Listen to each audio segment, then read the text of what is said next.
Thanks for tuning in, and welcome to Sports Scene, UWL's very own original roundtable sports discussion show. I'm your host, Nick Rytilahti, and I'm joined by four panelists, UWL students whose sports IQs may be higher than their GPAs. Let's meet them. First, leading off today, our very own utility player, she is Hailey Kunz. Ladies, watch out, it's 50 Shades of Grayson Sewell. Evidence that big things do come in small packages, it is Steph Olson. And the original lead singer from the Hanson band, Zach Hanson. All right, we've met our contestants. Let's run through the rules very quickly. Each topic our competitors will debate, offer their opinions that I agree with or feel are very good, I'll offer points to. At the end of the round, we'll tally up the points and see how everyone is doing. And to the winner goes the Passion Bucket from WMCM. Now that we know the rules and the competitors, let's begin. We start things on the home front in Wisconsin. The Milwaukee Bucks last week ended a hectic trade deadline day when they were able to land J.J. Redick. Now the Bucks were the last team standing in hopes for getting the Hawks star forward, Josh Smith. That didn't work out, but John Hammond didn't come away empty-handed. The Bucks right now, 26-28. They lost for the 9th time in their last 11 games earlier this week. Does J.J. Redick give the Bucks enough to get into the playoffs or maintain their 8th spot? We'll start with you, Hailey. I think it was a good trade, but it was kind of a heartbreaker not getting Josh Smith. Obviously, some adjustments need to be made. Ellis will have to play a lot more point guard than he has before. And I saw a stat the other day that the Bucks are the 21st in the league in three-point shooting. So it's nice to have J.J. Redick out on the guards. So we have penetrators like Ellis and Jennings who can drive and kick to him on the wing. And Monta said that even though it's really late in the season, that getting Redick and hopefully him and Jennings can gather some team chemistry and make it to the playoffs, which hopefully they can either grab the 7th or 8th seed right now. Now, Grayson, 3 guards on this squad. Does this make the Bucks, does that give them one of the deepest 3 guards in the NBA, or is there going to be some ego issues? Well, from the looks of it, from Saturday, it didn't look like there'd be ego issues. Redick went for 16 and 7 off the bench. He looks like he's fitting his role. They're able to put 3 guards on the floor at one time, and they looked fine with it. They looked like they were able to handle the Hawks. Just lost, it was a heartbreaker. But I feel that Redick will be good. It'll be better, though, if we can re-sign him. That's the big deal. I feel Hammond feels he can re-sign him. If he doesn't, the trade's a fail because they basically gave up on 2 young, solid players in Lamb and also Tobias Harris. They're both young. They could develop into something special. Besides that, they really only gave up Udrich, who's okay, but he's nothing special. They just really don't have that backup point guard now, which is the biggest hit they're taking. Steph? Well, my big question is, can the 3 guards coexist together? That's what I want to know. Who's going to be benched? Who's going to start? That's a big question. Who do you think should start? I don't know. It's all about team chemistry. Who works well with each other, and coming off the bench too, who's going to work well together. It's all about consistency. Also, that's what I feel like. But we'll just have to see. I think it's going to take a little while for things to kick in and everything start to flow. So. Zach? Yeah, I think J.J. Redick definitely provides a good shooting touch. Averages 15.2 points a game. The Bucks are terrible at shooting the outside shot. Monta Ellis is like 20-some% shooting the 3, so that'll help in that aspect.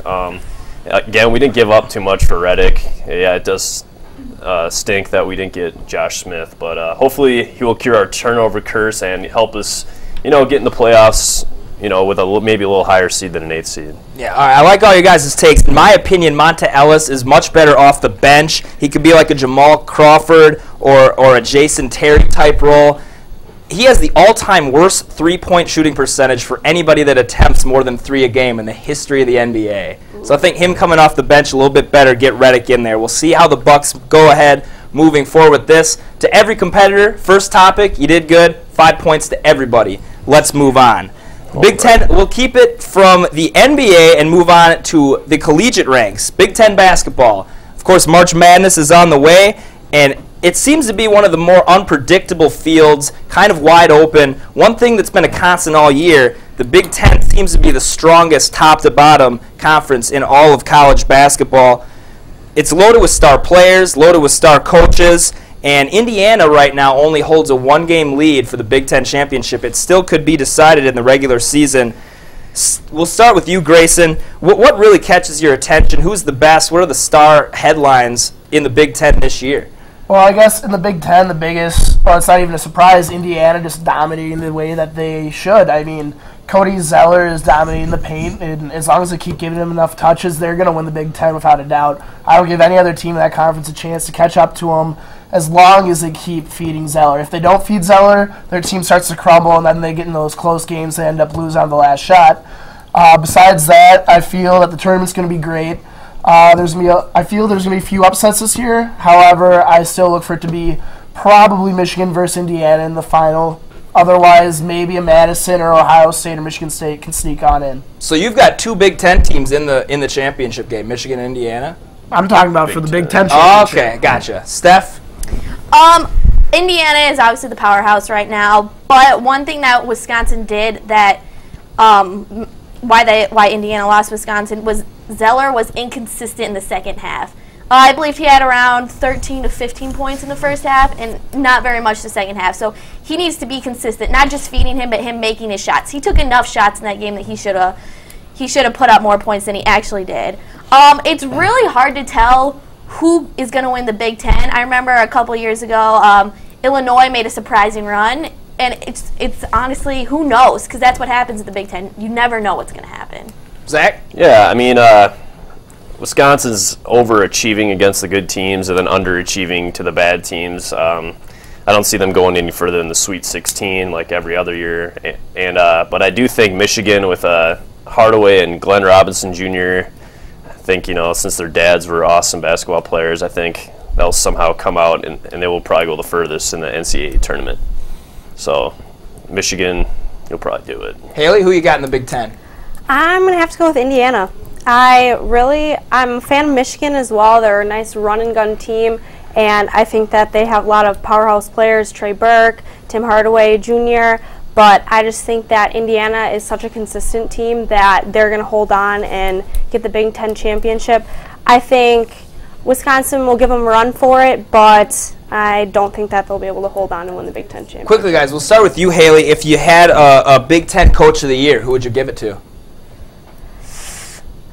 Bo Ryan's done some good things. I would kind of think about Bo Ryan just because you saw him right at the start and you were like, wow, there's going to be nothing done with this team. And then you have big wins over Indiana, Michigan, Ohio State. I mean, I think he should definitely be in the running for it. Grace, you got a Player of the Year in the Big Ten? Player of the Year, I guess I'd have to I'd probably go with Trey Burke. Trey Burke or Cody Zeller, but more than likely it's going to be Trey Burke. He's playing the best basketball out of any point guard in the nation, and he's really fueling that team. Steph, Coach or Player of the Year? I like Victor Oladipo. I just think fun name, Victor Oladipo. I like his presence on the court. I mean, he's a scoring machine. I mean, he hits 64% of his shots, and he's just a beast in the lane too. And defensively, I mean, you never know when he's just going to run down the court when someone's scoring a fast break and block a shot. I just think he's a great player, and he definitely developed from last year when you didn't hear of him at all.